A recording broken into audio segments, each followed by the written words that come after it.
واجب الاحترام معزز سامعین، ماہ سفر دوسرا ہجری سال کا مہینہ ہے۔ اس سفر کا تاریخی طور پر بھی ایک پس منظر ہے۔ محرم کے بعد آتا ہے محرم، حرمت والا مہینہ، عزت و احترام والا مہینہ، اور سفر اس سے باہر ہے۔ مشرکین مکہ اپنی مرضی سے یہ آگے پیچھے کر لیا کرتے تھے۔ کبھی کسی سال جنگ کرنا ہوتی محرم میں، حالانکہ محرم میں جنگ کرنا ناجائز تھا، ممنوع تھا، تو کہتے جی اس سال محرم جو ہے یہ سفر میں ہوگا اور سفر محرم میں ہوگا، یعنی آگے پیچھے یہ کر لیا کرتے تھے، ان کا اپنا ہی حساب کتاب تھا۔ تو اس سفر کا قبل از اسلام بھی تعلق ہے، جو یہ مہینہ شروع ہو چکا ہے۔ اس کے علاوہ سفر کے مہینہ کو بعض قبائل نحوست والا بھی خیال کرتے تھے۔ نحوست والا مہینہ، یہ نحوست، منحوس، یہ لفظ ہمارے ہاں عام استعمال ہوتا ہے۔ لوگ بندوں کو، پرندوں کو، جانوروں کو، دنوں کو، مہینوں کو، راتوں کو منحوس خیال کرتے ہیں۔ یہ بڑا منحوس آدمی، کوئی منحوس گھڑیاں تھیں، کوئی بڑا منحوس دن تھا، آج دیہڑی نہیں لگی، آج پرافٹ نہیں ہوا، آج میرے ساتھ یہ پریشانی لاحق ہو گئی۔ تو یہ ایک بہرحال غیر شرعی عقیدہ ہے، عقائد کی بات ہے، اس کا تعلق عقائد کے ساتھ، نظریہ ہے، ایک سوچ ہے، ایک فکر ہے، وہ بنا لی ہے، اور یہ آج کی نہیں، یہ بڑی پرانی ہے۔ پہلی قوموں میں بھی یہ نظریات، یہ عقائد پائے جاتے تھے۔ بدشگونی لینا، اس کو دوسرے الفاظ میں یہ بھی کہا جاتا ہے، اچھا شگون، نیک شگون، بدشگون، یہ بہت سارے الفاظ ہیں جو ہم عام طور پر سنتے رہتے ہیں۔ تو بدشگونی لینا بھی ایک عقیدے کے طور پر تھا۔ لوگوں سے بدشگونی لیتے، اچھا شگون بھی لیتے۔ یہ مشہور ہے، بندہ کام کے لیے نکلتا ہے، کوئی آدمی مل جاتا ہے اور کام مثبت نہیں ہوتا، شام کو آ کر لوگ تبصرہ کرتے ہیں کہ بس یہ بندہ مجھے مل گیا، آج میرے کام میں خیر نہیں، یا پہلے ہی مائنڈ سیٹ ہوتا ہے یا بعد میں کر لیا جاتا ہے۔ تو اس کی ہمارے دین میں کوئی حیثیت نہیں ہے۔ اس کو قرآن نے بھی منع کیا ہے، رسول اللہ صلی اللہ علیہ وسلم نے بھی منع کیا، اس کو شرک بتلایا۔ مشرکین اہل مکہ یہ کام کرتے تھے، پرندوں کو اچھا یا برا تصور کرتے تھے۔ کاروباری سفر ہوتے تھے، ان کے کاروبار پر جانے لگے ہیں یا کسی سفر پر جانے لگے ہیں، تو جانے سے پہلے ایک پرندہ ہوا میں چھوڑا، اگر دائیں گیا ہے تو سفر کامیاب ہے، بائیں گیا ہے تو ناکام، سفر مؤخر، پروگرام کینسل، نہیں جانا، وجہ پرندہ بائیں طرف گیا ہے۔ تو کامیابی اور ناکامی کا معیار کس کو بنایا؟ پرندے کو بنایا، کبوتر کو بنایا، فاختہ کو بنایا، یا کوئی اور طوطا وغیرہ۔ طوطے کا بڑا ہے، فٹ پاتھوں پر لوگ طوطے لے کر بیٹھے ہوتے ہیں، یہ طوطے سے لفافہ نکلواتے، یہ سارا لنکڈ ہے میٹیریل ان ساری ہماری معاشرتی چیزوں کے ساتھ۔ فٹ پاتھوں پر لوگ بیٹھے ہوئے، لفافے، دھاگے، طوطا لے کر، پلیٹ لگا کر، ہم سے پوچھیں، جو چاہیں پوچھیں، آپ کی قسمت ہم بتاتے ہیں، طوطا تمہارا لفافہ نکال کر لائے گا، پرندہ ہے نا۔ تو یہ پرندہ ہی لوگوں کی قسمتیں اچھی بنانے پر معمور ہے، بری بنانے پر معمور ہے۔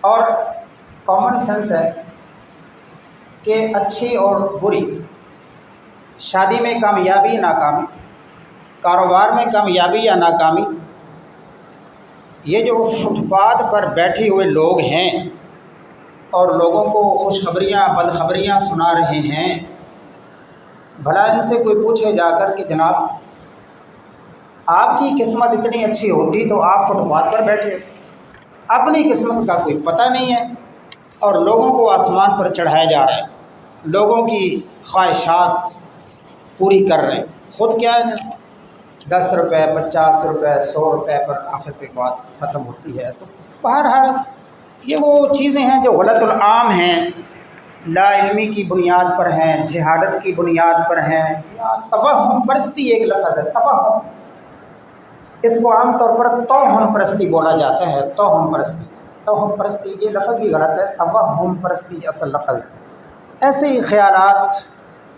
آباء و اجداد، ویلیوز، اقدار، سنی سنائی باتیں مختلف مجالس کی اور وغیرہ وغیرہ چلتا ہے۔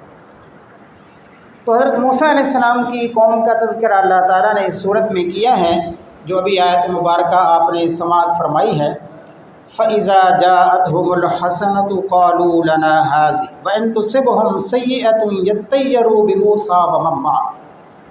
اس قوم کا تذکرہ کیا ہے کہ جب ان کو اچھائی ملتی، کامیابی ملتی تو کہتے ہم اس کامیابی کے مستحق ہیں، ہمیں کامیابی ملنا چاہیے تھی، ہمارے پاس دولت آنی چاہیے تھی، اچھا کاروبار ہونا چاہیے تھا، جنگ میں فتح ہو جانی چاہیے تھی، رشتے کامیاب ہو جانے چاہیے تھے وغیرہ۔ اور اگر ناکامی ہوتی، کوئی مصیبت آ جاتی، فَإِن تُصِبْهُمْ سَيِّئَةٌ تو پھر کیا کہتے يَطَّيَّرُوا بِمُوسَىٰ وَمَن مَّعَهُ، تو کہتے یہ موسیٰ اور موسیٰ کے ساتھیوں کی وجہ سے ہمیں ناکامی کا منہ دیکھنا پڑا۔ بدشگونی لیتے کس سے؟ معاذ اللہ، اللہ کی نبی حضرت موسیٰ علیہ السلام سے۔ یہ لینے والے کون؟ مشرکین، یہ بد مذہب بد عقیدہ لوگ تھے جنہوں نے نحوست کا تعلق نبی کے ساتھ جوڑا، معاذ اللہ۔ اللہ نے فرمایا الا انما طائرهم عند اللہ، جاہلو خبردار، یہ تم میرے پیغمبر موسیٰ، میرے پیغمبر کے ماننے والے صحابہ ایماندار لوگوں پر اپنی برائیوں کا سارا، اپنی ناکامیوں کا سارا بوجھ ڈال رہے ہو، ایسی بات نہیں ہے۔ تمہاری ناکامیوں کا علم اللہ کے پاس ہے کہ تم کامیاب اور ناکام کیوں اور کیسے ہوتے ہیں، یہ اللہ کے علم ہے، اللہ کی مرضی پر منحصر ہے اور کسی کے ساتھ اس کا کوئی تعلق نہیں ہے۔ نفی کی گئی ہے اس بدشگونی سے۔ تو جیسا کہ پہلے عرض کیا، بندوں سے بدشگونی لینا، اچھا شگون لینا غلط العام ہے۔ منڈیر پر کوا بولتا ہے تو کہتے ہیں لوگ، سارے نہیں ہیں، یہ نہیں ہے کہ ہر آدمی کا یہ عقیدہ، بعض مہمان آنے والے ہیں، خواتین آٹا گوندتی ہیں، پانی تھوڑا زیادہ ہو گیا تو کیا گمان کر لیا آج کچھ مہمان آنے والے ہیں۔ کوے کا بولنا، آٹے میں پانی کا زیادہ ہو جانا، اس کا مہمان کے ساتھ کوئی تعلق نہیں ہے۔ یہ سب اچھا شگون، برا شگون، بد شگونیاں۔ اور جیسا کہ پہلے عرض کیا، پرندوں سے بد شگونی لینا، اسی کی نفی کی رسول اللہ صلی اللہ علیہ وسلم نے۔ من ردته الطیرۃ عن حاجته فقد اشرک، من ردته الطیرۃ عن حاجته، جس آدمی کو بدشگونی نے کسی کام سے روک دیا، اچھا خاصا وہ دکان، وہ فیکٹری، وہ کاروبار، وہ جاب کے لیے اپلائی، وہ اپنے بچوں کی تاریخ طے کرنے والا تھا، تاریخ شادی کی، نکاح کی طے ہونے والی تھی، سارا پلاننگ ہونے والا تھا، مگر بدشگونی نے اس کو روک دیا۔ من ردته الطیرۃ عن حاجته فقد اشرک، پس یقیناً اس نے شرک کیا۔ کس نے فرمایا؟ رسول اللہ صلی اللہ علیہ وسلم نے فرمایا۔ آج منگل ہے، آج بدھ ہے، یہ بھی غلط العام ہے۔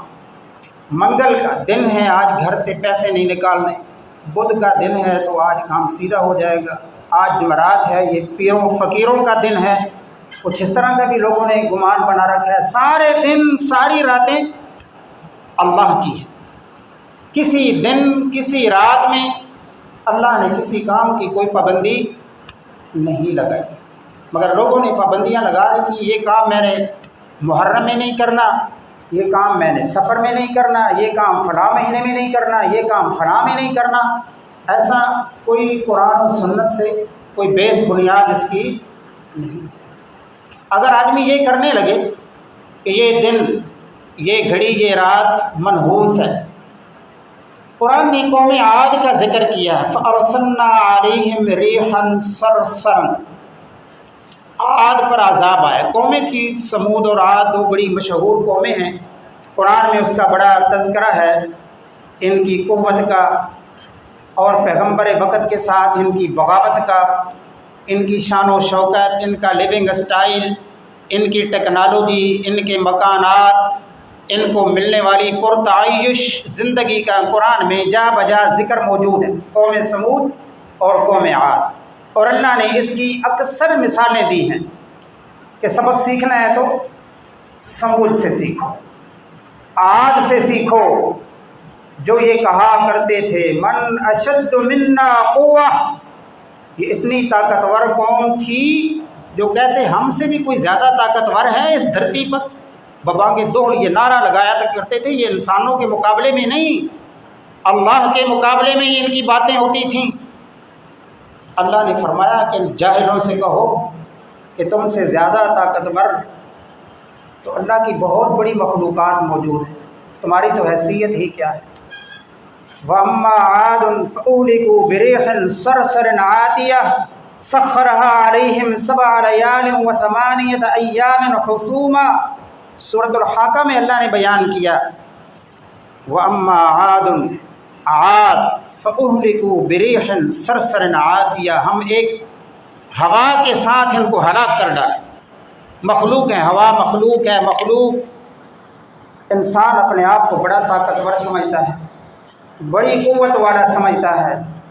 اللہ نے فرمایا کہ میری ایک ہوا کا یہ لوگ مقابلہ نہ کر سکے جو یہ کہتے تھے کہ ہم سے بڑا بھی کوئی طاقتور ہے۔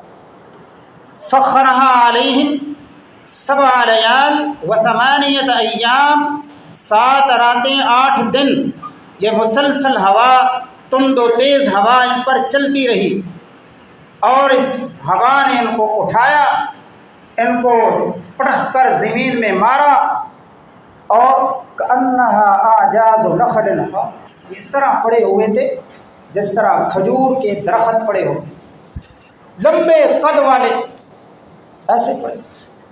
اور آج یہ کہاں سخرها علیہم 7 لیال، ٹاپک یہ ہے، ان پر وہ ہوا چلتی رہی 7 رات 8 دن، 7 رات 8 دن۔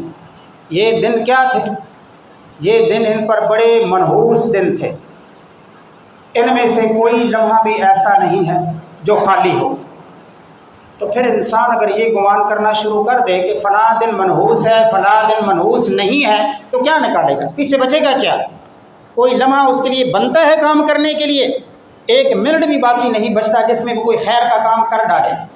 اللہ نے فرمایا کہ یہ جو منحوس دن، منحوس راتیں، ایام النحسات، یہ دن بڑے منحوس تھے اس قوم کے لیے۔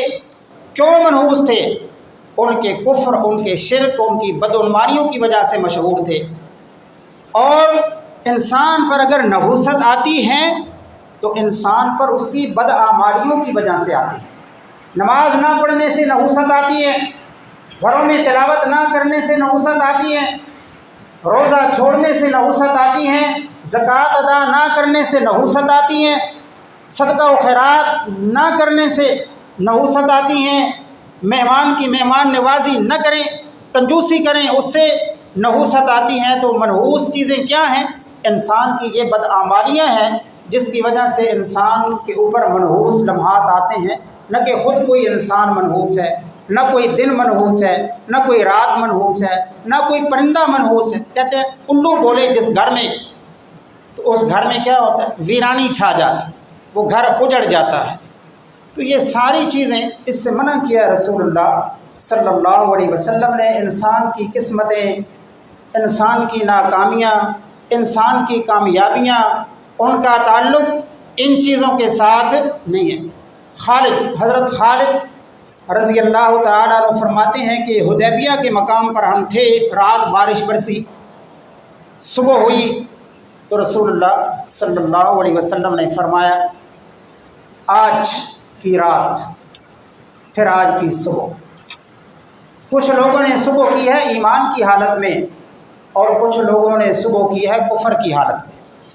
پھر فرمایا بعض لوگ وہ ہیں جنہوں نے کہا کہ یہ بارش اللہ کی رحمت سے برسی ہے، اللہ نے برسائی ہے۔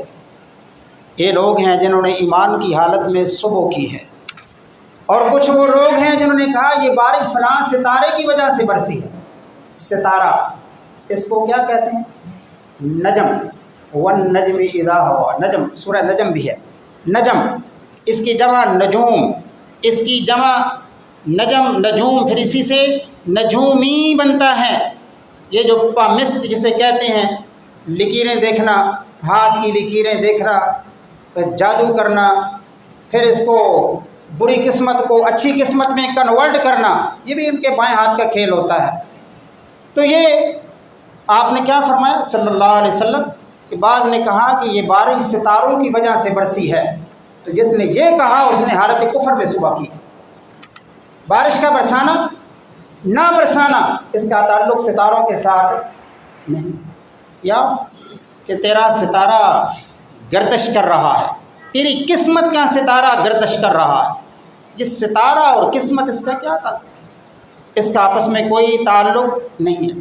آپ صلی اللہ علیہ وسلم نے فرمایا اسی کے حوالے سے اربعن فی امتی من امر الجاہلیہ، اربعن چار باتیں فی امتی میری امت میں، میری امت میں، غیروں کی بات نہیں، اپنوں کی بات ہے۔ من امر الجاہلیہ، قبل از اسلام جاہلیت کے زمانے کی باتیں موجود رہی۔ لا یترکونہن، امت ان کو چھوڑنے کے لیے تیار نہیں ہوگی، ترک نہیں کرے گی۔ کیا؟ الفخر فی الاحساب، احساب حسب نسب پر فخر کرنا۔ حالانکہ حسب نسب کیسا تھا، وہ کیا لوگ تھے، کیسے تھے، طاقتور تھے، اچھے تھے، برے تھے؟ قرآن نے کیا کہا؟ تلک امت قد خلت لہا ما کسبت، وہ ایک قوم تھی، وہ امت تھی جو گزر گئی، لہا ما کسبت، ان کے اعمال ان کے ساتھ ہیں، وَلَكُمْ مَا كَسَبْتُمْ، تمہارے اعمال تمہارے ساتھ ہیں۔ پدرم سلطان بود، میرا باپ بادشاہ تھا۔ علامہ اقبال نے کہا تمہارا باپ تو بادشاہ تھا، تم کیا ہو؟ وہ تھے تو اسلاف تمہارے ہی، تم کیا ہو؟ تمہاری کیا؟ الفخر فی الاحساب، حسب نسب پہ فخر کر لو۔ بات یہ ہے کہ آپ کیا ہیں، اپنی کارکردگی، اپنا اخلاق، اپنا کردار، اپنا اعمال، اپنا ایمان، اپنے لین دین کیسے ہیں، اس کو ذرا مارکیٹ میں لے آئیں۔ فرمایا یہ زمانہ جاہلیت کی باتیں ہیں، ہمارا خاندان، ہمارے آباء و اجداد ایسے تھے۔